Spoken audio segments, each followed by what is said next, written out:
이번에 이렇게 또 초청해 주셔서 말씀을 나누게 되어서 감사합니다. 일반적으로 참 부흥회도 많이 있고 또 여러분이 쉽게 은혜 받으실 수도 있는데 특별히 또 저를 청해서 쉽지 않을지 모르겠습니다만은 또 이런 성경을 배우겠다 하시니 감사합니다. 최대한 쉽게 설명하겠습니다만은 이 구원의 도리, 복음에 대해서 중요한 내용을 그래도 체계적으로 쉽게 또 설명을 드리도록 하겠습니다. 자, 이번에 은혜의 복음이란 주제로 이제 말씀을 나누겠는데요.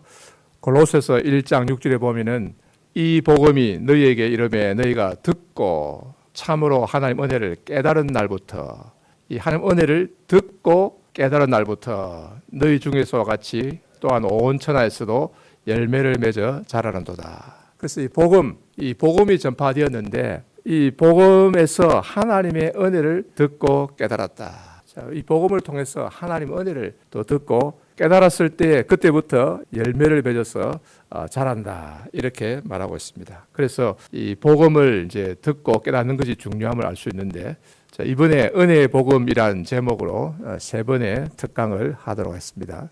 첫 번째로 값없이 주시는 구원, 그리고 내일 오전에는 구원받은 자의 삶, 세 번째는 우리의 연약함에 대해서 살펴보겠습니다. 자, 그러면 복음이란 무엇인가? 복음이란 무엇인가? 우리말의 그 글자를 보면은 이제 복된 소리라는 뜻이죠. 복된 소리. 이 헬라어로는 이제 유앙겔리온인데, 유는 좋다는 말이고 앙겔리온은 소식. 그래서 좋은 소식이 되겠습니다.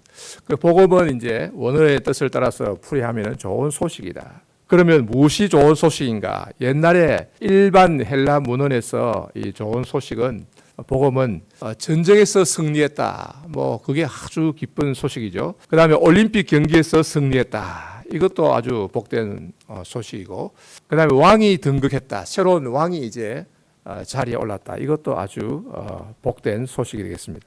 자, 그럼 성경에서 복음이란 무엇인가? 복음은 이제 하나님의 아들 예수 그리스도께서 전해주신 기쁜 소식, 예수님이 전해주신 소식, 이게 복음이다. 그리고 이제 사도들이 전할 때는 예수 그리스도에 대한 기쁜 소식, 예수님을 전할 때 그것이 또 복음이다. 그래서 다르게는 이제 천국 복음이다, 이렇게 말하기도 합니다. 하나님의 복음이다, 천국 복음이다. 자, 그러면 왜 기쁜 소식인가? 왜 복음인가? 그리고 무엇이 복음인가? 우리가 많이 말을 하는데 복음. 무엇이 복음인가? 어떤 사람은 이제 말하기를 예수님을 전해야 된다, 예수님을 전하는 것이 복음이다. 맞는 말이죠. 맞는 말인데, 그러면 강단에서 늘 예수 말만 하면은 그게 복음인가? 늘 예수 천당만 외치면은 네 글자만 외치면 그게 복음인가? 복음이라고 할 수는 있지만은 그게 전부 다는 아니겠죠. 또 어떤 사람은 십자가를 전해야 된다, 예수님 십자가, 요즘 설교에 십자가가 없다, 이것도 맞는 말입니다. 십자가 참 중요하죠. 핵심이죠. 그런데 그럼 설교할 때마다 예수님의 십자가를 말만 하면 그게 복음이 되느냐? 십자가만 말하고 또 목소리를 울먹이면서 말하면 그게 복음인가? 그 십자가를 말한다고 해도 이제 은혜가 안 될 수가 있어요. 그러니까 그것이 전부 다가 아니다, 이거죠. 또 어떤 사람은 요즘 설교에 복음이 없습니다, 복음을 전하지 않습니다. 이 맞는 말입니다. 요즘 보면 이제 인문 교양을 전하고 문학적인 것을 전하고 아주 또 심리적인 것을 많이 전하는데 솔깃하게 재밌어 듣습니다만은 나중에 지나고 나면은 이게 복음인가, 이게 뭔가 하나 심리학인가, 철학인가, 인문 교양 강좌인가, 그런 생각이 들 때도 있습니다. 그러나 이렇게 요즘 설교에 복음이 없습니다, 이렇게 말하는 게 복음은 아니다는 거죠. 어떤 사람은 설교 시간 내내 요즘 복음이 없다고 말하는데, 그럼 제가 묻고 싶은 것은, 그럼 복음이 무엇입니까? 당신은 복음을 뭐라고 말씀하십니까? 그걸 좀 말씀해 주십시오, 이건 거거든요.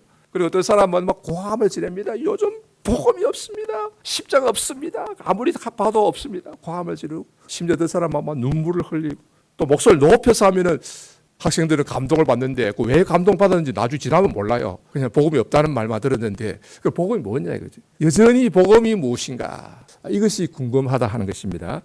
자, 그러면 사도 바울이 전한 복음은 어떤 복음인가? 사도 바울이 전한 복음의 핵심이 무엇인가? 사도 바울이 물론 이제 소아시아 지역, 아나톨리아죠. 오늘날 터키 지역 일대를 다니며 마게도냐와 또 고린도, 아덴 그리고 아주 로마 제국 전체를 다니면서 복음을 전했는데 참 사도 바울이 대단한 사람입니다. 열심도 있고 학식이 뛰어나고 특별히 성경을 풀어 전했는데 그럼 사도 바울이 전한 복음을 한마디로 말하면 무엇이라고 말할 수 있을까? 사도 바울이 전한 복음은 무엇인가? 사도 바울 자신의 말을 들어보아야 되겠습니다. 사도행전 20장 24절에 보면은 바울이 에베소의 장로들을 이제 밀레도로 불러서 자기 워낙 바쁘게 가야 되니까 항구로 이제 장로들 초청해서 고별 설교를 합니다. 그게 쭉 기록이 되어 있는데요. 자, 장로들에게 이렇게 말합니다. 하나님의 은혜의 복음을 증언하는 일을 마치려 하면은 나의 생명조차 조금 더 귀한 것으로 여기지 아니하노라. 자, 여기 보면은 하나님의 은혜의 복음을 증언할 일을 마치려 하면은 나의 생명조차 조금 더 귀한 것으로 여기지 아니한다. 여기 보면 하나님의 복음을 말할 때 은혜의 복음이라 이렇게 설명을 넣고 있습니다. 그래서 하나님의 복음을 한마디로 말하면은 은혜의 복음이다. 이 카리스가 은혜거든요. 은혜가 하나님의 복음의 특징이다 하는 것을 알 수 있습니다. 그리고 사도행전 14장 3절에 이고니온에서 전도할 때 누가가 기록하고 있습니다. 주께서 자기 은혜의 말씀을 증언하시니 주께서 자기 은혜의 말씀, 그러니까 주님의 말씀은 은혜가 특징인 말씀이다 하는 것을 알 수 있죠. 그리고 골로새서 1장 6절에도 보면은 바울이 말합니다. 이 복음이 이미 너희에게 골로새의 성도들에게도 이르매 너희가 듣고 참으로 하나님 은혜를 깨달은 날부터 너희 중에서와 같이 또한 온 천하에서도 열매를 맺어 자란도다. 자, 여기서 보면은 복음을 들었는데 복음을 듣고 깨달았는데 이 복음을 듣고 깨달았을 때 무엇을 깨달았느냐?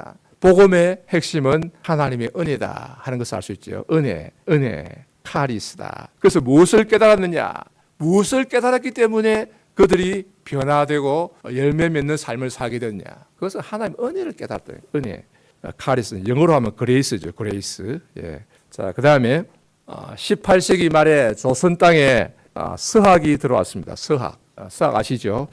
우리 성 목사님이 서학에 대한 책을 두꺼운 책을 소개해 주셔가지고 저도 조금 읽어봤습니다만은 옛날에 학교에서 대충 듣고 배우던 것을 다시 이제 생각하면서 배울 수 있었는데 서학은 중국을 통해서 들어왔는데 처음에는 이제 같이 들어왔습니다. 서양 문물 아주 지구어라든지 달력이라든지 여러 가지 기계들 있잖아요. 서양에서 개발된 그런 이제 과학 기술 문명에 의한 기계들 그게 이제 북경을 통해서 사신들을 통해서 조선 땅에 들어오니까 야 신기하다 이런 기계들이 있고 말이죠. 그러면서 이제 함께 들어온 것이 천주교입니다. 그러니까 천주교가 들어올 때는 따로 들어온 것이 아니고 사신들을 통해서 이제 북경에 가서 이제 황제를 아련하고 또 진상품 드리고 또 선물 받고 이래 물물 교육하는 거죠. 하면서 이제 북경의 거리를 쭉 보면 신기한 서양 물건들이 많이 들어와 있습니다.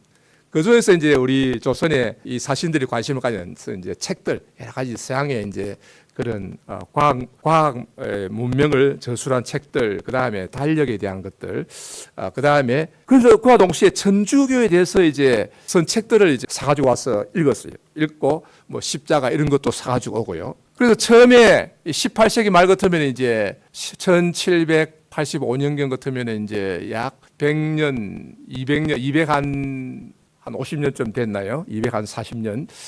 200여 년 전에 조선 사람들은 천주교를 하나의 윤리 체계로 이해했습니다. 처음에 받아들일 때는 하나의 윤리, 서양의 윤리로 받아들였다.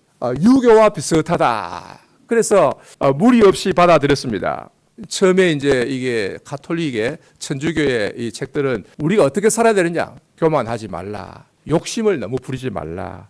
음욕을 품지 말라. 분노하지 말라. 자기를 잘 다스리는 이런 수양 도덕으로 이해를 했다 이거죠. 그러니까 이런 가르침을 보니까 유교의 가르침과 비슷한데 유교의 가르침보다 좀 더 낫다 이렇게 생각을 해서 특별히 무리가 없었습니다. 조선사회에 처음에 들어올 때는. 그래서 하나의 새로운 이제 하나의 윤리 체계로 이해를 했다. 그리고 또 하나 이제 특징된 것은 이것이 이제 중요했는데 천주교의 가르침은 모든 사람은 평등하다는 것을 가르쳤어요. 조선시대에는 결코 평등하지 않았죠. 신분제 사회였습니다.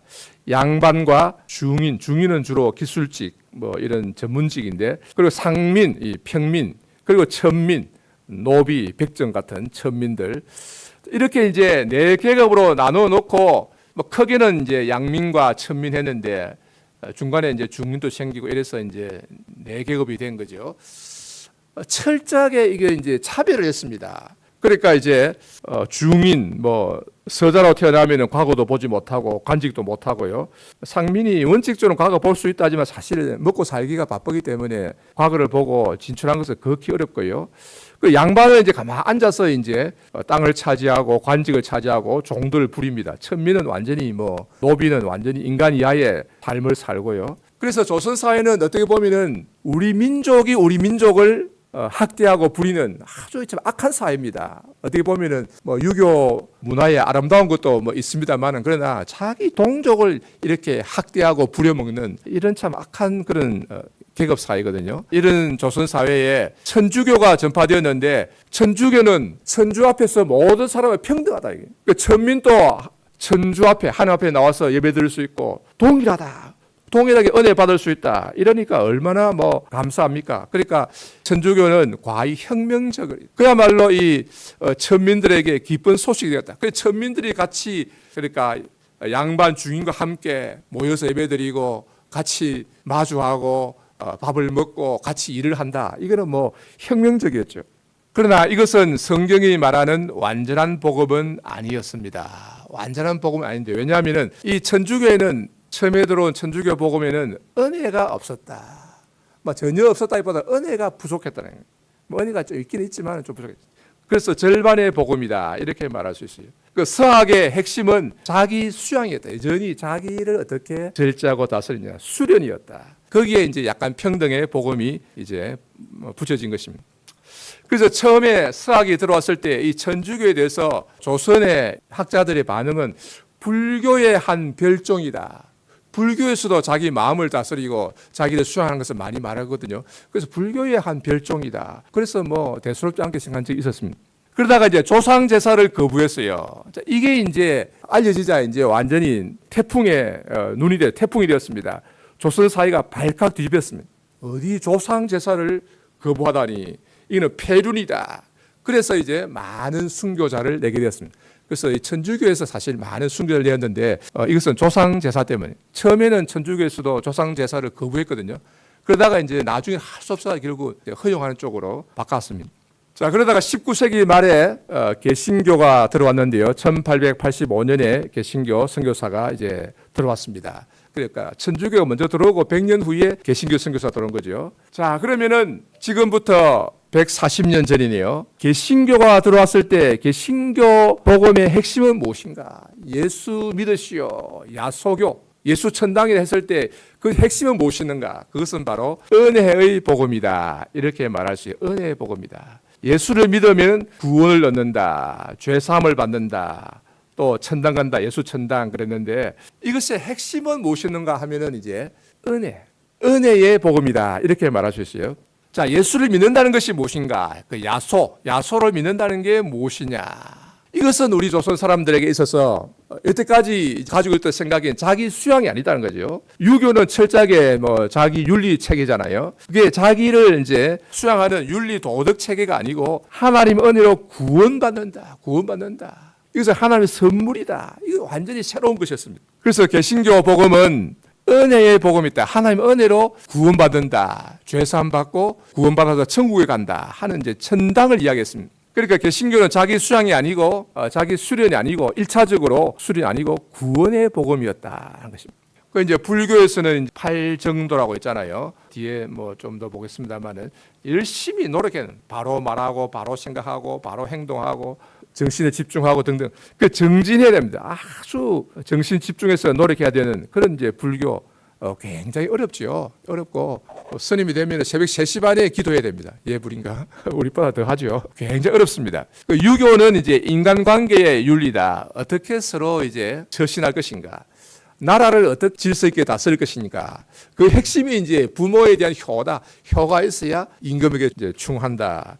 그래서 인간관계 윤리고 처세술이다. 이래 볼 수 있어요. 이에 비해서 예수 복음은 근본적으로 하나님의 은혜의 복음이다. 은혜가 있다. 이것이 이제 140년 전에 한국에 들어온 복음의 특징이었다는 것입니다. 자, 그러면 하나님의 은혜는 무엇인가? 하나님의 은혜가 무엇인가? 은혜, 카리스는 자, 좋은 것을 값없이 주시는 것을 말합니다. 공짜로 주시는 거죠. 그런데 여러분, 공짜로 준다고 다 좋은 건 아닙니다. 그죠? 이웃집 사람이 우리한테 쓰레기를 주면은 그 은혜 아니죠. 그거는 이제 아주 성가시고 아주 짜증나는 일입니다. 그런데 좋은 것을 그것도 값없이, 돈 받지 않고 값없이 주신다. 하나님이 좋은 것을 우리에게 값없이 주시는데 여기에는 하나님이 우리를 좋아하신다. 하나님의 호의가 전제가 되어 있습니다. 내가 일한 것이 없이 내가 일을 해서 받는 것은 마땅히 받아야 될 하나의 삭시잖아요. 하나의 권리잖아요. 그런데 그것이 아니고 하나님의 선물로 그냥 내가 일한 것이 없는데도 이렇게 팍 좋은 것을 갚아주신다. 이게 은혜. 그래 기분이 좋죠. 에베소서 2장 8절에서는 이제 이렇게 말합니다. 너희는 그 은혜에 의하여 이 그리스도의 은혜로 믿음으로 말미암아 구원을 받았으니 이것은 너희에게서 난 것이 아니요 하나님의 선물이라. 이 우리의 구원에 대해서 간단히 잘 설명하고 있는데 그 은혜로, 그의 은혜로, 이 그리스도의 은혜로, 그리스도께서 우리를 위해서 고난당하셨다. 그래서 그리스도 은혜로, 나의 공로가 아니다는 거죠. 내가 고생하고 수고한 것이 없습니다. 내가 이룬 것이 없고 오직 그리스도의 공로로, 그래서 그리스도의 은혜로, 믿음으로라는 것은 이 은혜를 받는 방법을 말하는 거예요. 어떻게 받았느냐? 믿음의 방법으로. 내가 수행한 것이 아니다. 어떤 그 수련을 하고 노력한 것이 아니다는 거죠. 행함으로가 아니고 내가 고생해서 받은 것이 아니고 믿음으로. 믿음이라는 것은 이제 손을 내밀어서 선물을 받는 것입니다. 선물 준다 하면은 받아야 될 거 아니에요, 그죠? 선물 준다는데 안 받아 하고 가만히 있으면 못 받습니다. 그때는 손을 내밀어 감사합니다 받아야 되는 거죠. 이 손을 내밀어 받는 것이 믿음입니다. 따라서 믿음은 행위가 아니고 공로가 아닙니다. 로마서 1장 17절에 보면은 이제 바울은 이렇게 말합니다. 복음에는 하나님의 의가 나타나서 믿음으로 믿음에 이르게 하나니 기록된 바 오직 의인은 믿음으로 말미암아 살리라 함과 같으니라. 복음에는 하나님의 의가 나타난다. 의가 나타나서 믿음으로 믿음에 이르게 하나니. 복음을 설명할 때 이 복음에는 하나님의 의가 나타난다. 하나님의 의가 무엇이겠습니까? 하나님의 의, 옳을 의. 이것은 하나님은 의로우시다는 것을 말할까요? 하나님은 의로우시다. 공의로우신 하나님은 의로우신 분이다. 그리고 우리에게 의를 요구하시는 하나님. 하나님은 의로우시니까 죄를 지을 사람이 있으면 벌하시는 하나님. 그런 뜻일까요? 루터는 처음에는 그렇게 생각했습니다. 그래서 루터는 이 하나님의 의를 생각할 때마다 두려워서 떨었습니다. 하나님은 의로우심. 의롭다는 것은 이제 전혀 죄가 없고 공의로우시니까 내가 그 앞에 가면 벌을 받잖아요. 매를 맞잖아요. 벌벌 떱니다. 내가 잘못한 것이 내가 또 하나님의 벌 받아서 어디 넘어지고 다치고 사고 나고 죽을까 봐 겁이 납니다. 루터가 그랬어요. 루터는 처음에는 이 하나님의 의에 대해서 공의로우신 하나님, 나에게 의를 요구하시는 하나님, 그리고 그 하나님은 죄인을 벌하시는 하나님. 그래서 두려워서 벌벌 떨었습니다. 대개 중세의 교회 사람들이 이렇게 생각해요. 하나님 하면 두렵다. 그래서 막 지옥불이 막 이걸 불타는 그런 그림이 많잖아요. 그런데 루터는 성경을 계속 읽고 연구하고 가르치면서 특별히 이제 로마서와 시편과 갈라디아서, 히브리서 등을 연구하면서 그것이 아니고 이 하나님의 의는 우리를 의롭다 하시는 의다 하는 것을 깨닫게 되었어요. 이 하나님의 의는 하나님은 의로우시고 그래서 우리를 벌하시는 그런 의가 아니고 죄인인 우리를 의롭다고 해주시는 의다. 그래서 우리를 구원하시는 의다. 이 자비로우신 사랑의 의다 하는 것을 깨닫게 되었습니다. 자, 이것이 이제 종교개혁의 큰 출발점이라 이렇게 볼 수 있는데, 그래서 루터는 이 복음을 대할 때에 하나님 앞에 설 때에 두려워하지 않고 그전에 늘 이렇게 자기 죄를 고백해서 고해성사했잖아요. 고해성사 해도 마음에는 평안이 없었어요. 그러나 이제 이 의인은 죄인을 의롭다 하시는 의다 하는 것을 깨닫고 나서는 이제 하나님 앞에 감사함으로 평화롭게 서게 된 거죠. 로마서 3장 21절 22절에 보면은 이렇게 말하고 있습니다. 이제는 율법 외에 하나님의 한 의가 나타났으니, 여기 하나님의 한 의라 했는데 하나님의 의라고 해도 됩니다. 한은 뭐 여기 더 넣은 것이고요. 넣어도 됩니다만 원래 없어요. 앞에 있는 이 로마서 1장 17절의 하나님과 똑같은 단어입니다. 그래서 율법 외에, 율법 아니고 율법 바깥에 하나님의 의가 나타났으니 율법과 선지자들에게 증거를 받은 것이라. 곧 무엇이냐? 예수 그리스도를 믿음으로 말미암아 모든 믿는 자에게 미치는 의인이 차별이 없느니라. 그러니까 이 의는 그저 하나님은 의로우시다, 하나님은 공의로우시다, 뭐 하나님은 전능하시다 하는 것처럼 하나님은 전능하시다, 전지하시다 이런 하나님의 속성을 말하는 것이 아니고 예수 그리스도를 믿음으로 말미암아 모든 믿는 자에게 미치는 의인이 우리에게 주어지는 선물로서의 의다. 그래서 차별이 없다. 로마서 자체가 이 답을 주고 있습니다. 그래서 하나님의 의는 그냥 하나님은 의로우시다는 이런 속성을 나타내는 것이 아니라 우리를 의롭다고 하시는 의다. 그 죄인인 우리를 의롭다 하시는 것은 죄인이 의롭게 될 수 없잖아요. 이게 선물로서 주신 거예요. 죄인은 우리를 의롭다고 해 주시는 의다. 그 믿음으로 말미암아 믿는 자에게 미친다. 이것은 이제 우리가 행한 것이 없이 우리의 공로가 없이 다만 예수 그리스도를 믿음으로 말미암아. 그러니까 예수님을 믿는 자에게는 하나님의 이 엄청난 선물을 주신다는 거죠. 그러니까 오직 믿음이 요구된다. 수양이 아닙니다. 수행이 아닙니다. 산속에 들어가서 10년 동안 돌을 닦아야 되는 데 아닙니다. 뭐 50년 돌을 닦는다고 되는 것도 아니죠. 그게 아니고 오직 예수를 믿음으로. 로마서 3장 20절에 보면은 이러므로 율법의 행위로 그의 앞에 어렵다 하심을 얻을 육체가 없나니 율법으로는 죄를 깨달음이니라. 그 율법의 행위라는 것은 율법을 지켜 행함으로 하나님이 율법을 주셨잖아요. 그 십계명과 그리고 여러 가지 계명과 뭐 법도를 주셨는데 그것을 지켜 행하는 그 행위로는 하나님 앞에서 어렵다 하심을 얻을 육체가 없다. 그런 사람이 없다는 거예요. 그 하나님 앞에서 깨끗하다고 인정받을 사람이 한 사람도 없다는 거죠. 불가능한 거죠. 목사도 안 되고요, 노회장도 안 되고 총회장도 안 되고 이 세상에 아무리 거룩하다고 해도 하나님 앞에서는 깨끗하다고 할 수가 없는 게 율법으로는 오히려 죄를 깨닫는다 그랬습니다. 그래서 십계명이 우리의 삶에 참 나침반으로서 표준으로서 참 중요한데요. 그 율법은 또 동시에 우리를 정죄하게 됩니다. 너 부모를 공경하지 못했지, 너 형제를 사랑하지 못했지, 음욕을 품었지 등등등등 또 이 정죄하는 것이 될 수도 있기 때문에 한편으로는 이제 거룩하면서 좋지만은 그러나 그 앞에 설 때 내 죄가 드러난다. 그 율법은 거울이라고 했어요. 칼빈은 거울이다. 거울이 깨끗할수록 내 죄가 더 잘 드러나는 게. 그래서 한편으로는 좋지만은 한편으로는 좀 두렵다. 그래서 십계명 액자 파는 거 있죠. 이거 사서 갖다 놓으면 복 받을 줄 알고 걸어놓고 무심코 그렇게 놓으면 잘못하면 그게 복이 아니라 화가 될 수도 있습니다. 그게 미신적으로 그냥 걸어놓으면 복 받는다. 그 생각 잘못해야 되는 거예요. 굉장히 조심해야 되는 거죠. 거기에 사실 예수 그리스도 십자가가 있어야 되는 거예요. 십자가가 있어야만 그 율법이 나에게 좋은 삶의 표준이 되지. 십자가 없이 율법만 걸어놓으면은 그게 나를 정죄한단 말이죠.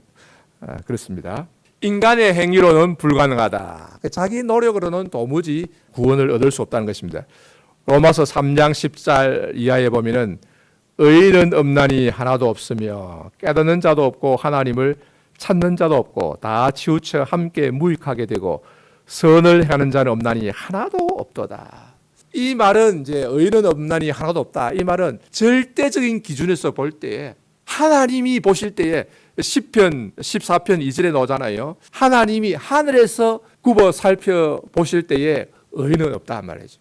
그러니까 의인은 없지만은 하나님께서 어렵다고 해 주신 사람들이 있거든요. 노아는 당대의 의인이요 완전한 자라. 하나님이 노아의 믿음을 보시고 어렵다고 해 주셨고, 그 다음에 또 상대적으로 조금 이제 당시 아주 악한 사람들과는 비교해서 상대적으로 이제 좀 어렵다 하는 그런 의미가 되겠고, 그러나 절대적인 기준에서 하늘에서 하나님이 보시면은 절대적인 기준에서 볼 때는 이제 어려운 자가 하나도 없다. 뭐 세종대왕도 뭐 훌륭하지만은 그러나 어렵다 할 수는 없다. 뭐 이수신도 그렇고 어느 누구나 다 마찬가지입니다. 이 세상에 아무도 없습니다. 그래서 23절에 보면은 모든 사람이 죄를 범하였으네. 이것은 아담의 타락 이후로 아담의 자손들을 모두가 죄를 범하였다. 그래서 하나님의 영광에 이르지 못하더니, 그래서 아담의 후손들 어떻게 됐습니까? 누구는 누구를 낳고 죽었더라. 낳고 죽었더라. 낳고 죽었더라. 그냥 인생을 간단하게 말하면은 누구는 누구를 낳고 죽었더라. 낳고 죽었더라. 죽었더라. 죽었더라. 이게 무엇입니까? 결국 아담의 이 범죄로 그 후에 태어난 모든 사람은 죄를 범하였단 말이에요. 죄가 있다는 거죠. 그래서 결국은 죽고 만다. 그래서 하나님의 영광에 이르지 못하더니 그 모든 사람이 다 죄 있다는 것이죠. 그 24절에 보면은 그리스도 예수 안에 있는 속량으로 말미암아 하나님의 은혜로 값없이 의롭다 하심을 얻은 자 되느니라. 그리스도 예수 안에 있는 속량, 이 속량의 말이 좀 어렵거든요. 속량. 자, 속자가 이게 속할 속 또는 뭐 속죄할 속.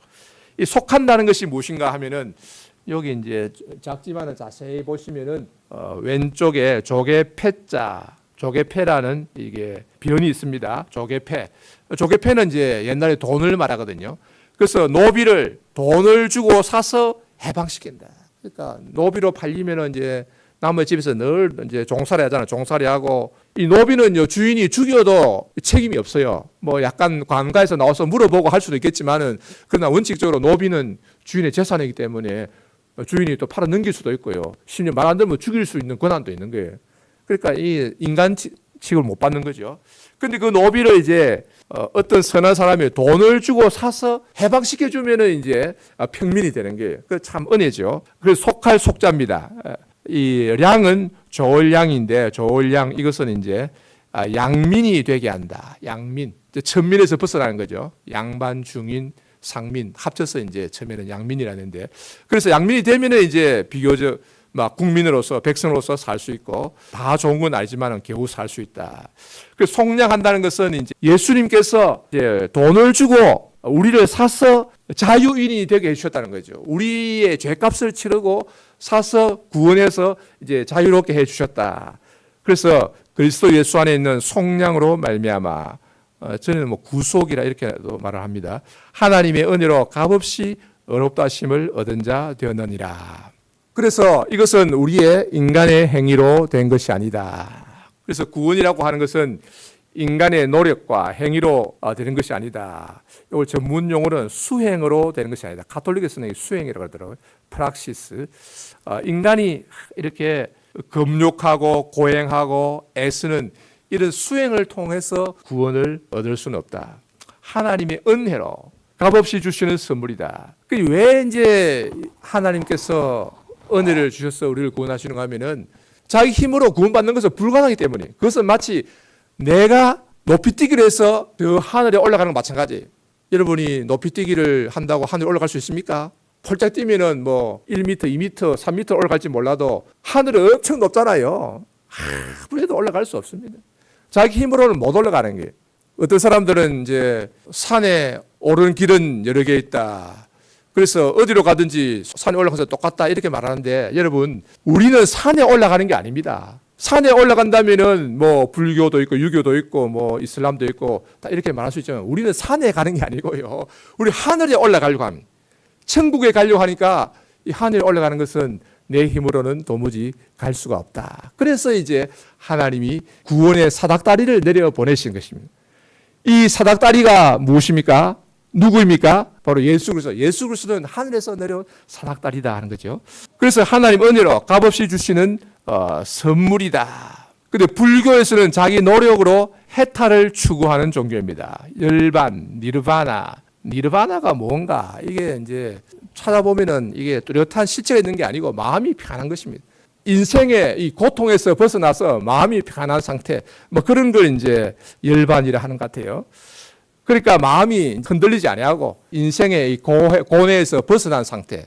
그러기 위해서는 이제 열심히 노력해야 되는데 팔정도라고 하는 8가지 옳은 길이라 팔정도가 있는데 정견, 바로 보고, 보는 걸 이제 바로 봐야 되네. 바로 보고, 정사유, 바로 생각하고, 정어, 바로 말하고, 정업, 바로 행하고, 정명, 바르게 생활하고, 정정진, 똑바로 노력해서 나아가고, 정념, 이것도 생각을 또 바로 하고, 정정, 이거는 정신 집중해서 명상할 때 다 집중하는 걸 말하죠.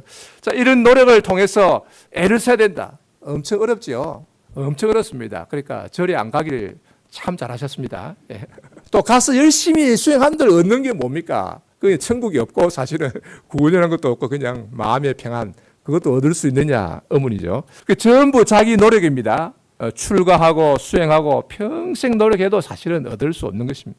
그런데 이제 혹자는 말하기를 수행 중에 깨달음을 얻었다. 이게 뭘까? 득도했다. 뭐 이런 말 하는데 이게 참 뭘까? 뭐 저도 알 수는 없습니다만은 그러나 이제 막 그렇게 열심히 계율을 지키고 안 되니까 참선하자. 참선해가지고 깨달았다. 저는 이렇게 생각합니다. 뭐 좀 조심스럽습니다만은 그렇게 항상 참선하다 결국은 이제 영에 접촉하는 거죠. 그러니까 쉽게 말하면 귀신 들리는 거죠. 그러면 이제 약간 헛소리하고 막 이렇게 뭐 이상하게 헛할 웃음을 짓기도 하고 하는데 그러면서 이제 뭐 득도했다 이렇게 말하는데 결국은 이제 참선을 통해서 그 영과 귀신과 이제 접신하는 것이라 저는 뭐 그렇게 생각합니다. 그래서 이 열반이라는 게 뭐냐? 그러니까 마음의 평안, 그러니까 비슷한 개념이에요. 그러니까 옛날에 철학자들이 추구하는 것과 뭐 다르지 않습니다.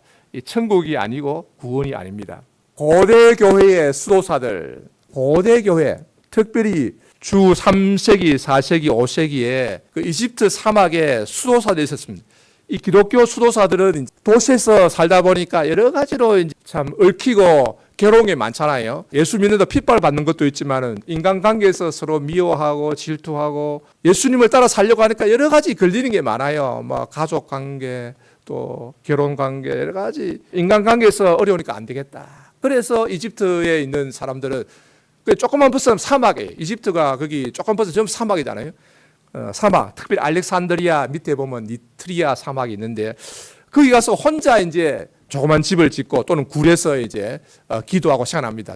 생활하면서 처음에 재산을 다 기부하고 조금을 가져가면 이제 어떤 사람이 이제 일주일에 한 2번 정도 먹을 거 갖다 줍니다. 빵하고 물을 갖다 주면 먹기도 하고 자기가 가서 사와서 먹기도 하고 그렇게 아주 소식하면서 또 기도하면서 또 잡념을 없애고 그리고 또 잡념을 없애기 위해서 또 노동을 하면서 이렇게 수도하는 수도사들이 많이 있었는데 이게 점점 숫자가 늘어나가지고 니트리아 같은 5천 명 막 또 이웃에 그거 하면 또 몇천 명 켈리아 이런데 그래서 이집트 전체 이제 수만 명의 사람들이 생겨나게 됐습니다. 이 사람들은 굉장히 이제 고행을 했는데요. 자, 이 사람들이 추구하는 것은 처음에는 무엇인가 하면은 정념을 없이 하라. 정념, 요게 정념, 생각자 정념을 없이 하라. 이 정념은 원래 헬라 철학에서 나온 개념인데 파토스입니다. 이 파토스라는 것은 감정이 휩쓸리는 거죠. 휩쓸려 가지고 어떤 감정적으로 행하는 그러니까 이제 분노, 슬픔, 또 음란 이런 것들은 이제 탐욕 이런 거 이제 감정에 휩쓸려 가지고 죄를 짓는 것을 말합니다. 그래서 이 정념을 없이 하라. 그 상당히 이제 이 정념이라는 이 단어가 그 헬라 철학적 개념이니까 나중에 정통교에서 오해를 받으니까 이걸 이제 성경적 용어로 바꿔 가지고 쓴 사람이 있습니다.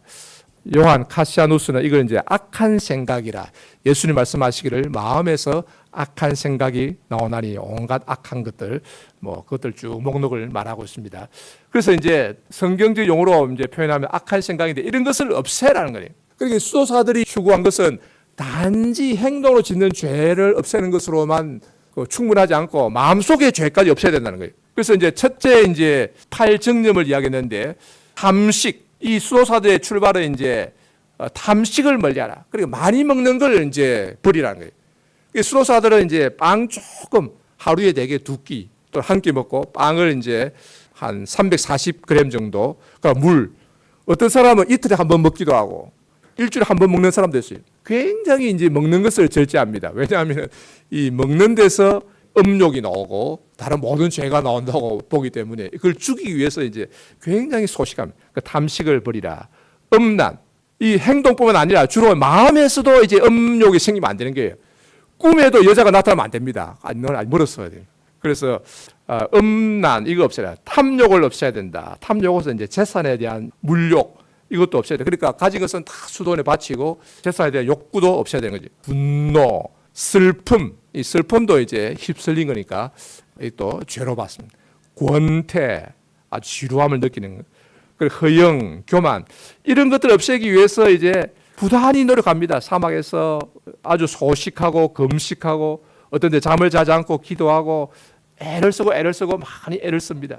그래서 이제 추구하는 목표가 무정념, 이 정념이 없는 상태, 아파테야. 무정념을 추구했는데 뭐 불교의 열반이라는 것도 크게 보면은 뭐 크게 다르진 않다 생각됩니다. 그래서 이 정념을 다 물리친 상태가 이제 완전한 상태다. 그러니까 그들은 완전이라는 것을 굉장히 높게 보는 거죠. 갑바도기아의 바실은 말하기를 밤에 헛된 꿈을 꾸는 것도 죄다 그랬어요. 낮 동안에 늘 하나님을 생각하고 하나님 심판을 생각하면은 꿈을 꾸지 않을 건데 꿈을 꾸도 죄다. 아직 멀었다. 이렇게 말했습니다. 그리고 다르게 말하면 마음의 깨끗함, 마음이 깨끗한 자는 하나님을 볼 것이요 했으니까 마음을 깨끗하게 해야 되는데 이것을 실제로 이 세상에서 이룰 수 있다고 보고 추구를 했습니다. 그러나 이것은 불가능한 거죠. 자, 그래서 이것이 중세 교회로 넘어가면은 7대죄, 7가지 큰 죄라 해가지고 자, 목록을 보면은 교만이 제일 먼저 교만, 인색, 시기, 분노, 음욕, 탐식, 나태. 고대 교회의 8정념을 이제 약간 이제 수정해서 7대죄를 7의 숫자를 좋아하거든요.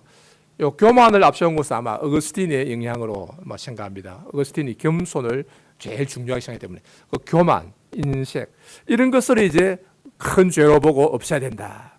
그래서 가톨릭 교회는 이제 반은 은혜고 반은 노력이다. 그러니까 이런 이제 노력을 많이 강조하고 또 그리고 노력하다 보면 하나님의 은혜가 임한다. 또 이렇게 말하는 거거든요. 가톨릭의 구원관을 보면은요, 예수를 믿어야 된다. 이것도 말은 해요. 믿음을 말하는데 그 다음에 나의 행위도 있어야 돼요. 예수 그리스도에 대한 믿음 플러스 행위로 구원받는다.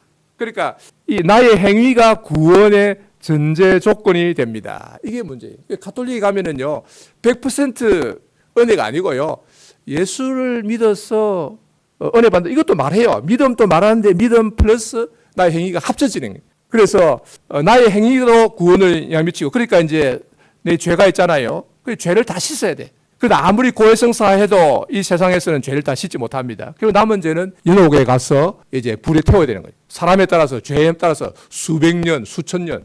그러니까 연옥의 불이 늘 이걸 이제 위협하고 있는 거죠. 이게 가톨릭입니다. 그러니까 여러분 뭐 이게 인간적으로 말해서 여러분이 이제 그러니까 종교를 가지려면은 기독교를 이제 믿으려면은 천당 가는 종교를 믿어야 되겠습니까? 연옥 가는 종교를 믿어야 되겠습니까? 믿으려면은 천국 가야 되겠죠.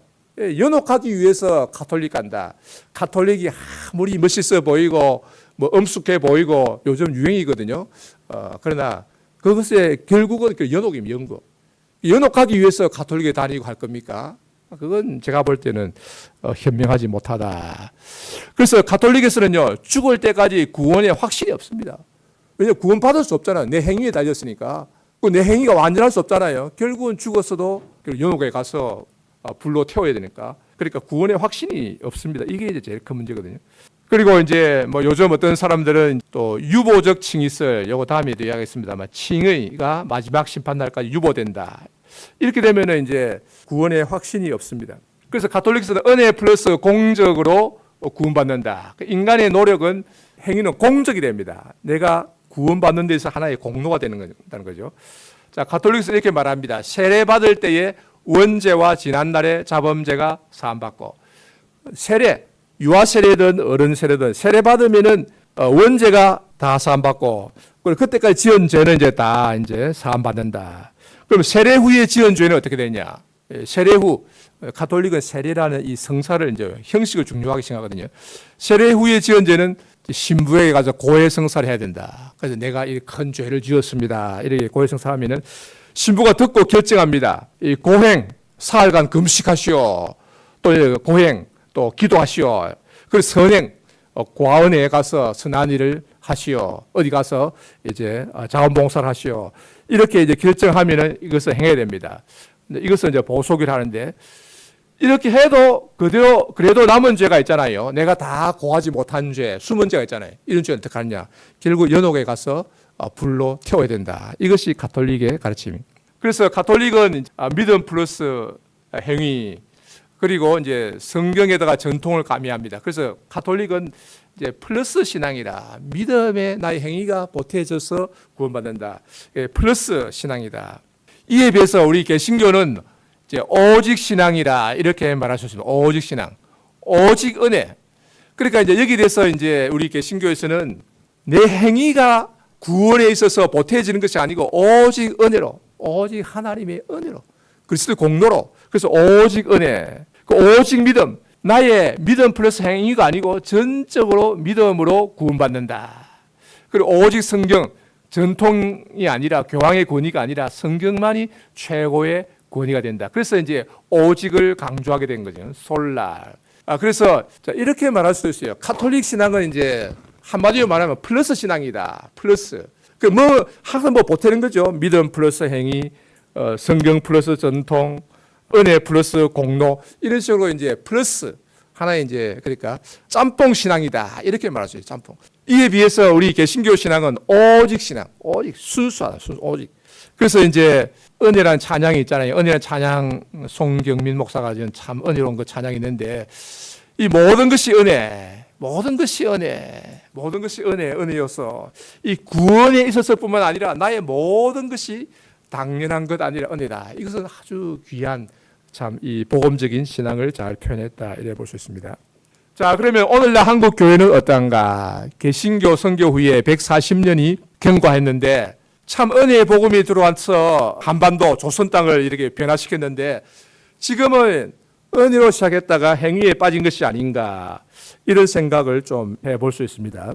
갈라디아 교회에 보면은 갈라디아서 3장 3절에 보면은 너희가 이같이 어리석으냐 성령으로 시작하였다가 이제는 육체로 마치겠느냐. 성령으로 시작하였다가 이제 육체로 마치겠느냐. 바울이 참 탄식하면서 꾸짖습니다. 성령으로 시작한다는 것은 하나님의 은혜로 성령의 역사로 복음을 듣고 믿을 때에 성령의 역사로 은혜를 받았는데 그렇게 시작했다 육체로 성령이 없는 상태, 인간의 행위를 의지하는 상태를 말합니다. 자기의 노력으로 구원받고 자느냐, 율법 아래 있고 자느냐. 율법 아래 제일 이제 특징이 할례죠. 할례를 받고 할례를 받으면 그 율법을 모든 것을 이제 지킴으로써 하나님 앞에서 의롭다함을 받으려고 하는 건데 날과 달과 절기와 해를 삼가 지키니 참 두렵다. 이런 것들은 이제 의식적인 거죠. 절기, 의식 이런 걸 자꾸 이제 유대교 하던 식으로 그런 걸 이제 할례 받고 절기를 지키고 뭐 월삭을 지키고 뭐 이렇게 쭉 이제 지키는 이런 종교가 되면은 결국은 자기의 행위를 의지하는 그런 종교가 되는 것이 아니냐. 그래서 바울이 강하게 비판한 것입니다. 약하고 천한 초등학문으로 돌아가는 것이다. 율법 아래서 그 인간의 행위로 구원받는 그런 노력은 고상한 것이 아니라 약하고 천한 초보다. 그 인간적 의식, 규정을 의지하는 이런 것이 잘못됐다는 것입니다. 자, 그러면 한국 교회는 어떠한가 생각해 보겠습니다. 1907년에 길선주 목사, 처음에는 전도사, 장로, 전도사가 회개하라, 회개의 복음을 외쳤지요. 1907년에 평양에서 대부흥이 있었는데 이때 평양의 대부흥이 한국 교회에 틀을 놓았다. 실제적으로 이제 큰 부흥이 있었고 한국 교회에 이제 어떤 특징을 지었다 이래 볼 수 있는데 이 길선주 목사는 참 대단한 사람입니다. 이 평양 사람인데 처음에는 예수 믿기 전에는 돌을 닦았거든요. 돌을 닦았는데 이 사람은 무인 집안에 이제 자라난 건데 아주 하다가 젊었을 때 건강을 잃어가지고 자기 건강을 이제 찾기 위해서 한문책을 많이 봤어요. 그래서 도교를 공부했는데 이 도 닦는 법을 배웠어요. 당대 평양에서 뭐 최고였습니다. 그래서 이 길선주 목사는 실제로 이 줌을 외우면요 몸이 위로 떴어요. 이 공중부양이라 하잖아요. 우리 한국에도 뭐 자기 공중부양한다는 사람이 있는데 말만 하고 안 보여주더라고요. 실제로 나 보고 싶어가지고 봤는데 나만 봐도 말만 하고 없어요. 발차기만 하고. 그런데 길선주는 실제로 공중부양을 했습니다. 그래서 그 많은 사람들이 소문을 듣고 길선주 도사한테 와가지고 전도사 되기 전에 목사 되기 전에 도사였어요. 와가지고 이제 좀 가르쳐 주시오, 도수를 가르쳐 주시오 하니까 이제 길선주가 요래요래 줌을 외우고 이래 하라. 그것을 배워간 제자들이 이제 도수를 향하는데 어떻게 잘못해가지고 공중에 떠다가 부흥해가지고 천장에도 머리 박아버렸어요. 그래서 그 너무 세게해서 그렇다 살살 그걸 가르쳐 주고 이런 일화도 있는데 이런 사람이 자기가 돌을 닦고 당대의 도술에서 최고였지만 능조도 행했지만 여기에는 생명이 없다.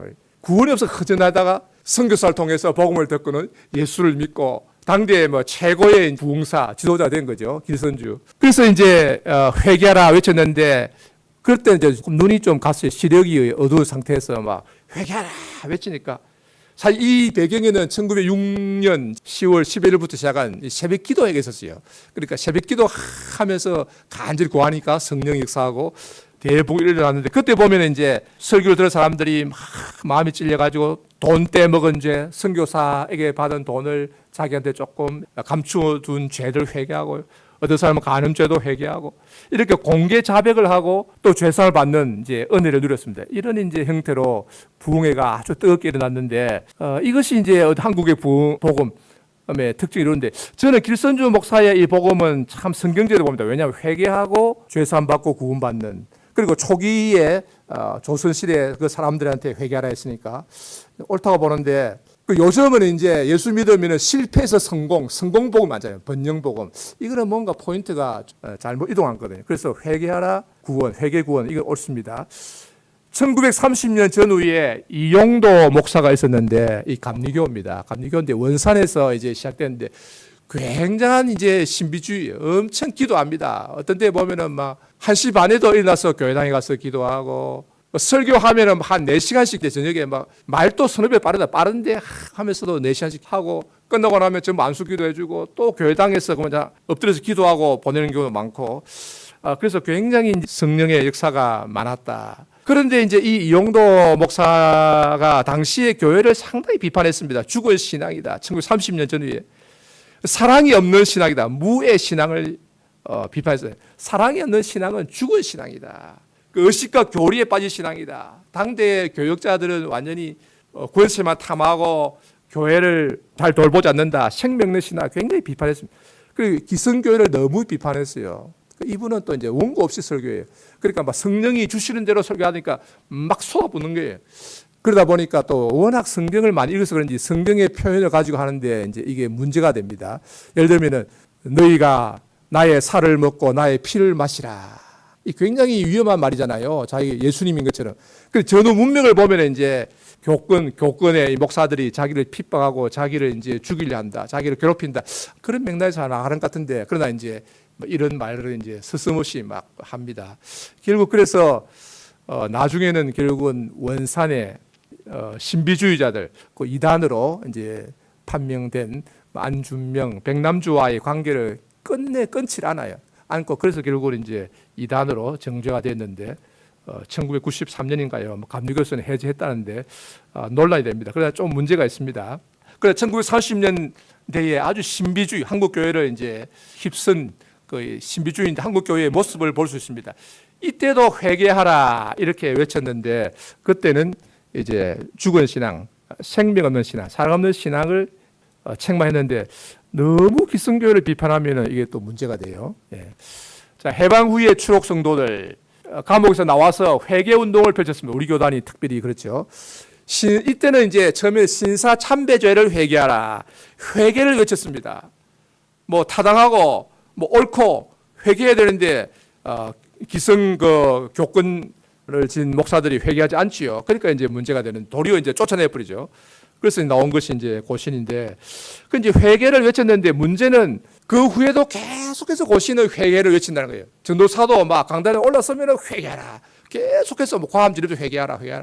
그러니까 뭐 주일날 뭐 버스 탄 죄도 회개, 뭐 한 죄도 예배 시간에 뭐 늦은 죄도 회개, 뭐든지 막 죄를 회개하라. 이 회개가 하나의 뭐랄까요, 하나의 특징, 막 풍토가 되었습니다. 그 오늘날에도 보면은 어떤 사람들은 한국 교회는 회개해야 된다. 한국 교회는 부패했다. 회개해야 된다. 뭐 이것도 맞는 말이죠. 뭐 틀린 것은 아닙니다. 한국 교회가 부패 안 했다고 말하기는 어렵죠. 회개해야 된다. 말씀 다 좋은 말입니다. 그래 늘 회개해라. 성화. 또 어떤 분들은 늘 자아를 죽여야 된다. 이러면 하도 많이 들었는데, 여러분 자아를 죽일 수 있습니까? 자아는 내가 죽을 때 죽는 거예요. 내가 천국 갈 때 내가 죽는 겁니다. 내 안에 이 육신, 이 자아도. 물론 자아를 좀 이렇게 비유적인 의미에서 억누르고 해야 되는데, 이게 완전히 없어지는 건 아닙니다. 그러니까 이게 이제, 그렇지만 늘 자아를 죽인다. 윤리적으로 설교하는 걸 좋아해요. 또 목사는 강단에 서면 그런 말을 해야 또 뭐 할 말이 있는 거고, 그건 하기가 또 좋아요. 또 그 순간에는 또 아멘 되고 또 일리도 있거든요. 그런데 계속 자아를 죽이는, 이게 뭐냐 이거죠. 그래서 장로들의 대표 기도, 장로나 집사나 성도들의 대표 기도를 들어보면은 대개 이렇습니다. 뭐 하늘 아버지 쭉 하고, 예수님의 십자가 보혈로 우리를 구원해 주셔서 감사합니다. 맞죠? 감사합니다. 그 다음에 이제 이거는 이제 한 시작이고, 그렇지만 지난 한 주간 동안 우리는 하나님 앞에 바로 살지 못하고 죄에 빠져 살았습니다. 세상을 사랑하고 돈을 사랑하고 형제를 미워하고 죽을 죄를 지었습니다. 죄를 물 마시듯이 마시고 막 이렇게 고백하면서 그러면서 이제 이 시간 예수님 피로 우리를 용서하여 주옵소서. 이렇게 기도하는 게 되게 일반적이에요. 뭐 이 기도가 100% 틀렸다고 말하지 않겠습니다만 그러나 조금 좀 분석하고 생각해 볼 필요가 있습니다. 지난 주일까지 지은 죄는 예수님의 피로 사함받고 감사하다 이거죠. 그 주일 이후로 지은 죄는 주일에 와서 회개해야 죄 사함 받습니까? 회개해야 죄 사함 받. 물론 회개하면은 또 죄 사함 해주신다 했으니까. 그 주일날 뭐 심지어는 뭐 참회기도 사제선언까지 하니까 그러면은 우리의 죄 사함은 한 주간짜리 어음인가? 한 주짜리 어음을 이제 계속 막는 그런 삶을 사는 것인가? 그러면 이제 질문은 앞으로 짓는 죄는 어떻게 되는 것인가? 앞으로 그러면 오늘 이후로 짓는 죄는 회개하면은 용서받는다. 회개하면 맞죠? 맞는데 그 회개 안 하면은 그 내가 지은 죄를 다 회개할 수 있습니까? 모르고 지은 죄도 있잖아요. 회개 안 하면은 용서 못 받는가? 그러면은 우리의 구원은 어떻게 되는가? 이런 근본적인 의문이 듭니다. 자, 여기에 가톨릭의 그림자가 어른거리고 있습니다. 가톨릭은 예수님을 믿고 믿음 플러스 행함으로 구원받는다고 했습니다. 내가 행함이 있었는데 우리 이제 오늘날 이제 한국 교회 잘못된 이 상황에서는 내가 회개해야 구원받는다. 회개가 하나의 공로가 되고 조건이 됩니다.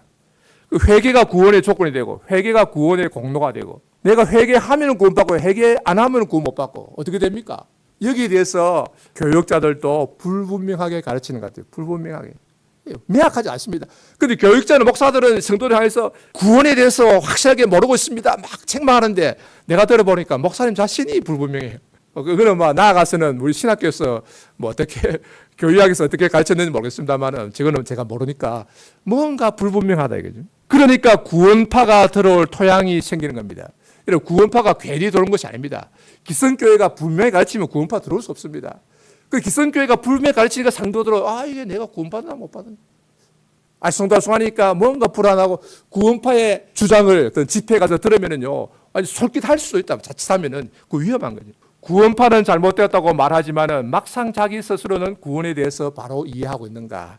이것이 질문입니다. 그래서 회개가 무엇인가? 회개하다, 회개하다는 동사는 메타노에오고 명사는 메타노이아, 회개인데, 자, 이것이 가진 의미는 성경에서 두 가지입니다. 자, 잘 알아두실 필요가 있습니다. 첫째로 회개라는 것은 하나님께로 돌이키다. 그러니까 성경에서 회개한다 할 때는요, 세상을 떠나서 하나님께로 돌아가는 것을 말해요. 하나님께로 돌이킨다. 그래서 회심과 같은 뜻입니다. 이것은 이제 하나님께 돌아가는 것은 단 한 번 있는 거죠. 내가 전에는 세상에 살다가 또는 불교나 다른 우상을 섬기다가 하나님께로 돌아온다. 회심은 이제 한 번 일어나잖아요. 한 번 이제 딱 일어나고 이것은 구원과 관계됩니다. 그렇게 되면 그 사람은 구원받은 사람이 되는 거죠. 그럼 둘째로 이 회개하다, 또 회개는 자기의 행실을 고친다 하는 말이 있습니다. 성경에서 회개에 합당한 열매를 맺는다 하는 거죠. 회개에 합당한 열매. 그러니까 이제 세리가 세금을 막 이렇게 강제로 징수하던 사람은 이제 그것을 그만두고, 군인들은 또 사람을 협박해서 돈을 뜯어내는 그것을 그만두고 회개에 합당한 열매를 맺는다. 반복적이다, 지속적이다 하는데 이것도 이제 어떤 면에서는 이제 단번에 딱 고쳐야 되는 게 이게 원칙입니다. 사실은 뭐 사기치던 사람, 협박하는 사람들 그만두고 세리는 세금을 늑징하는 걸 그만두고 해야 되는데 혹 또 그 다음에 또 그런 일 있으면 반복이 될 수도 있습니다. 그래서 예를 들면 음란한 삶을 살았다. 그러면 하나님께 돌아오면은 그걸 딱 끊어야 되는 거죠. 그걸 뭐 날마다 뭐 또 음란의 죄를 회개합니다. 사함받고 또 회개합니다. 그거는 아닙니다. 그거는 한 주간 매주 또는 매일 그거는 잘못된 거. 그거는 뭐 그 사람은 구원받았는지가 의심스러운 거예요. 구원받았다 사람이 일 수가 없는 거죠. 그 음란한 죄다, 음행이는 걸 딱 끊어야 됩니다. 딱 끊어. 단호한 변화를 촉구할 수도 있습니다. 이것은 생활과 관계된다. 그런데 회개의 개념이 변화되어 왔습니다. 어떻게 변화되었는가? 변질이라고 볼 수 있는데 신약에서 이 회개는 메타노이아인데 이것은 삶 전체의 변화가 핵심입니다. 삶 전체가 이제 회개하고 하나님께로 돌아온다. 하나님께로 돌아가는 이제 삶을 산다는 거거든요. 이것은 대개 이제 단번에 단호한 변화, 근본의 변화에 초점을 둡니다. 물론 거기에 이제 회개 합당한 열매를 맺으라 이런 권면이 따라오는 거죠. 그런데 이 회개, 메타노이아라는 이 단어가 라틴어로 번역이 될 때, 로마 제국에 들어가서 번역이 될 때 포이니텐치아로 번역이 되는데, 이 단어는 참회로 이해할 수 있습니다. 참회. 참회는 이제 뉘우친단 말이에요. 뉘우치고 뭐 슬퍼하고.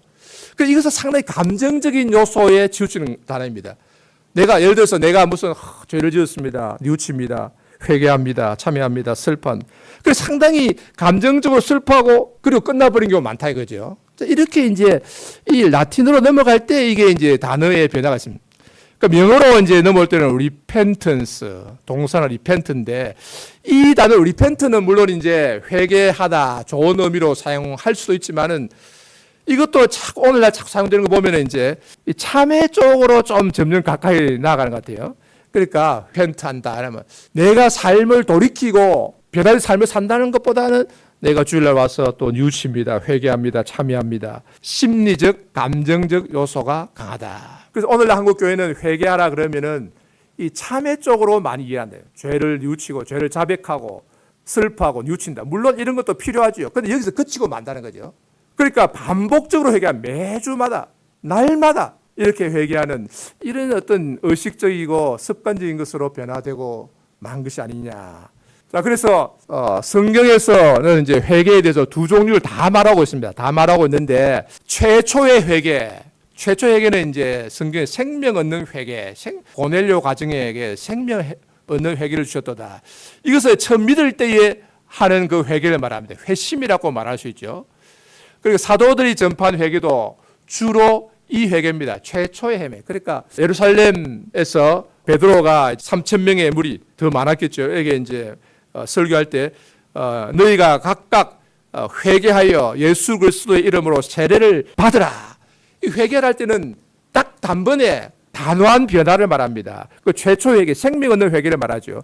그러니까 이제부터 예수 믿는 삶을 살아라. 예수님을 대적하고 예수님을 배반하고 십자가에 못 박아 죄를 다 뉘우치고 딱 이제 회개하고 새로 삶을 살아라 하는 것인데 20장 21절도 하나님에 대한 믿음과 또 회개 같은 것입니다. 데살로니가 전서도 그렇고 이런 의미에 그다음에 지속적인 회개, 일상적 회개도 있습니다. 반복적인데요. 예를 들면 주기도에서 그렇습니다. 우리가 우리에게 죄 지은 자를 사하여 준 것 같이 우리 죄를 사하여 주시고 우리 죄를 사하여 주신다. 이것은 이제 날마다 주기도 할 때마다 우리 죄를 용서해 달라. 우리가 형제에 대해서 미워하고 사랑을 베풀지 못한 죄. 이런 것은 이제 좀 반복적이다. 이렇게 볼 수 있습니다. 그런데 형제의 죄를 용서하는 것은 우리의 구원과 관계되는 것이 아니고 생활과 관계되는 우리가 삶 속에서 형제를 사랑하지 못한 죄죠. 그래서 일상적인 회개도 물론 필요하지만 우리가 주기도를 이제 합니다. 구원파에서는 근본적으로 주기도 안 한다고 들었어요. 일상적 회개를 부정하는 거, 이게 잘못된 거거든요. 중요한 것은 생명 얻는 회개다. 근본적인 변화. 그 일상적인 회개는 구원의 조건이 아니고 공로가 될 수 없다. 그리고 또 말로만 이렇게 회개했습니다.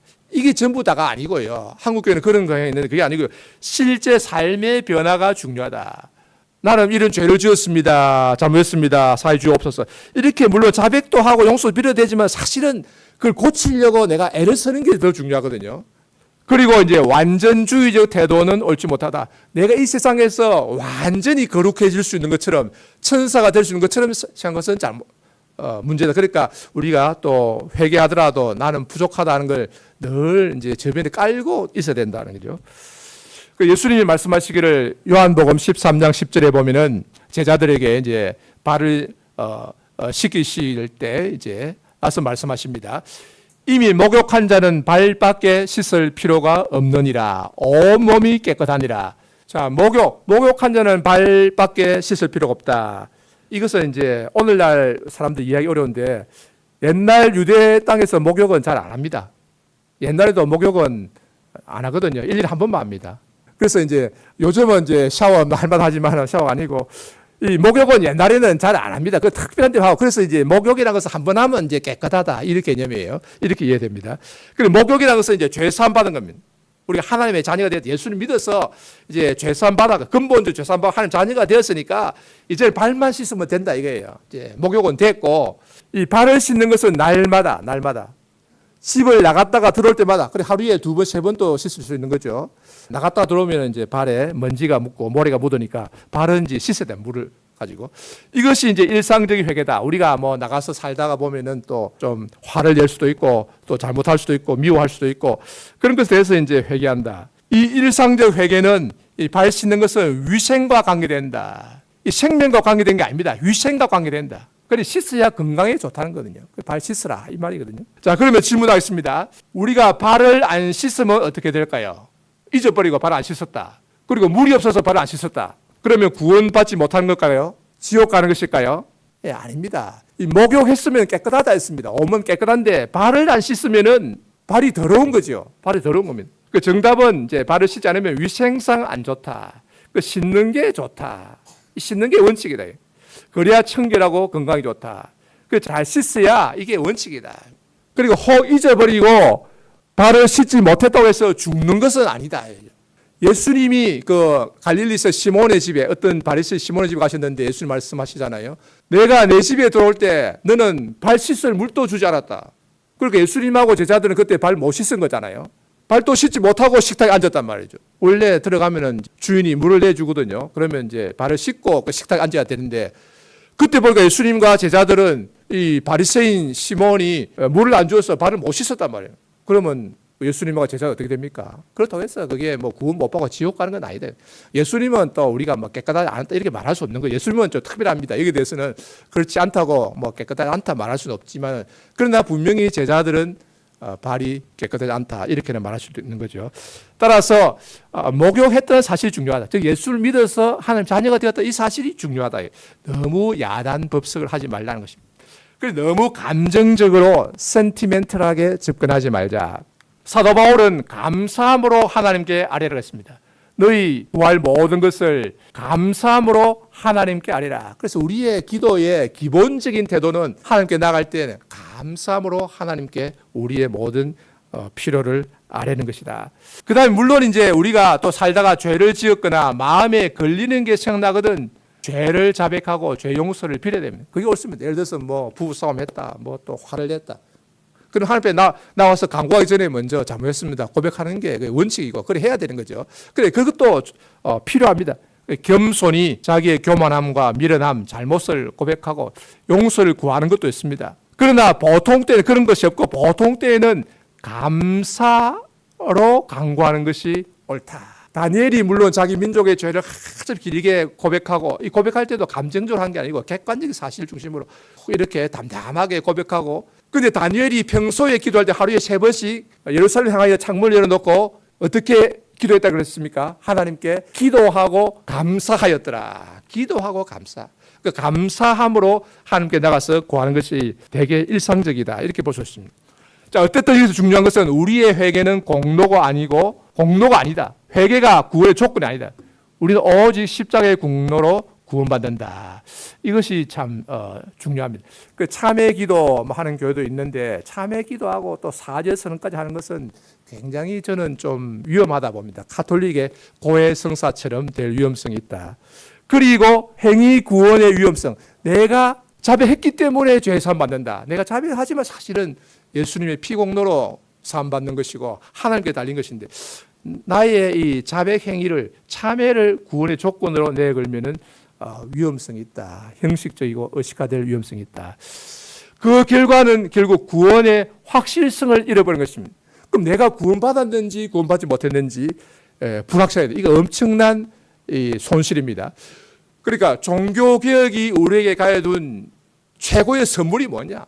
종교개혁자들이 왜 목숨 걸고 종교개혁을 해서 교회를 개혁했느냐? 그것은 한마디로 말하면 구원의 확실성이다. 우리 구원의 확실성을 우리에게 주기 위해서 목숨 걸고 믿음으로 어렵담 받는다. 믿음으로 구원받는다. 이 교리를 목숨 걸고 이렇게 전파했다는 것입니다. 그런데 구원의 확실성, 이게 대단히 중요한 것입니다. 이것을 잃어버리면 가톨릭으로 돌아가는 것이다. 갈라디아 교회는 성령으로 시작하였다가 육체로 마치려고 하는 위기에 처해 있었다. 오늘날 현대 신학의 경향은 인간의 행위를 강조합니다. 이게 자연스러워요. 행위. 윤리를 강조하고 윤리운동 뭐 이러면서 행위, 성화 구원의 조건으로 인간의 행위를 제시합니다. 그러니까 이제 이 사람들은 이제 주여 주여 하는 자마다 다 천국에 들어갈 것이 아니요 하늘에 계신 내 아버지의 뜻대로 행하는 자라야 들어간다. 이 구조를 오해해가지고 믿음 플러스 행함으로 천국 들어간다. 이렇게 가르쳐요. 이 총신대 교수도 그러다가 뭐 천국 갔습니다만 천국 어떻게 되는지 모르겠습니다만은 참 합동에서도 그렇고 그러겠습니다. 그러나 여기서 주여 주여 하는 자라는 것은 형식적인 믿음을 말하고 하늘에 계신 아버지 뜻대로 행한 자라는 것은 참 믿음이 있는 자를 말하는 게 형식적인 입술뿐인 이런 믿음으로는 안 되고 참된 내용이 있는 믿음이 있어야 천국에 들어간다. 그런 뜻이거든요. 그래서 성화나 윤리 물론 필요합니다. 필요하지만은 그러나 천국으로 들어가는 조건으로 말하면은 심각한 문제가 생긴다.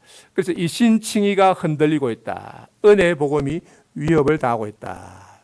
자, 그래서 이제 결론적으로 정리를 하면은 하나님이 우리를 구원하신 것이다. 전적으로 하나님의 은혜이다. 하나님이 독생자 예수 그리스도를 보내셔서 우리의 죄값을 다 치르게 해주셨다. 그러니까 이 구원에는 나의 공로가 없습니다. 물론 내가 살고 행하지만 그러나 공로는 없습니다. 전적으로 예수님의 공로이다. 그러니까 나는 십자가에 달리지 않았습니다. 내가 십자가에 달린 것이 아니고요. 나는 피 한 방울도 흘리지 않았습니다. 예수님이 십자가에 달리셨고 예수님이 피를 다 흘리셨습니다. 따라서 우리는 이 하나님의 사랑을 듣고 깨닫고 예수님을 믿었습니다. 복음을 듣고 깨달았다. 그래서 예수를 믿었다. 그리고 내가 완전해졌기 때문에 구원받는 게 아닙니다. 내가 완전한 사람이 되어 구원받는 게 아니다는 거죠. 나는 부족한 상태로 구원받습니다. 나는 부족하지만은 예수님의 피공로 의지하여 천국에 들어갑니다. 내가 천사가 되어서 천국에 들어간 게 아니고 내 부족한 모습 그대로 하나님 은혜로 천국에 들어간다. 비록 나는 구원받은 나라 할지라도 여전히 넘어지고 실수하지만은 하나님은 나를 버리지 아니하시고 그런 나를 부족한 나를 장애인인 나를 버리지 아니하시고 떠나지도 아니하시고 영원히 나와 함께 하시며 천국으로 인도해 주실 줄로 믿는 것입니다. 그러므로 우리는 하나님의 은혜에 감사하며 모든 것이 하나님의 은혜라고 고백하면서 감사함으로 이 세상을 살아가는 것입니다. 부족하지만 조금이라도 선한 일을 하고 조금이라도 착하게 살고 조금이라도 예수님의 사랑을 본받아 선한 사마리아인처럼 약한 자, 강도 만난 자에게 도움을 베푸는 것입니다. 우리가 이렇게 선한 일을 하는 것은 우리가 하나님 앞에 공로를 세우기 위해서가 아니라 구원받기 위해서가 아니라 하나님이 베풀어 주신 구원에 감사하여 하는 것입니다. 가톨릭은 구원받기 위해서 선행하고 우리는 받은 구원에 감사하여 선행을 하는 것입니다. 우리에게는 아무 공로 없으나 그저 하나님의 은혜에 감사하여 즐거움으로 기쁨으로 하는 것입니다. 그래서 여러분 모두에게 이런 구원의 즐거움이 가득하여서 늘 하나님의 은혜를 찬송하면서 기쁨으로 이 세상에서 선한 일에 힘쓰는 성도들이 다 되시기를 바랍니다. 자, 기도드리겠습니다.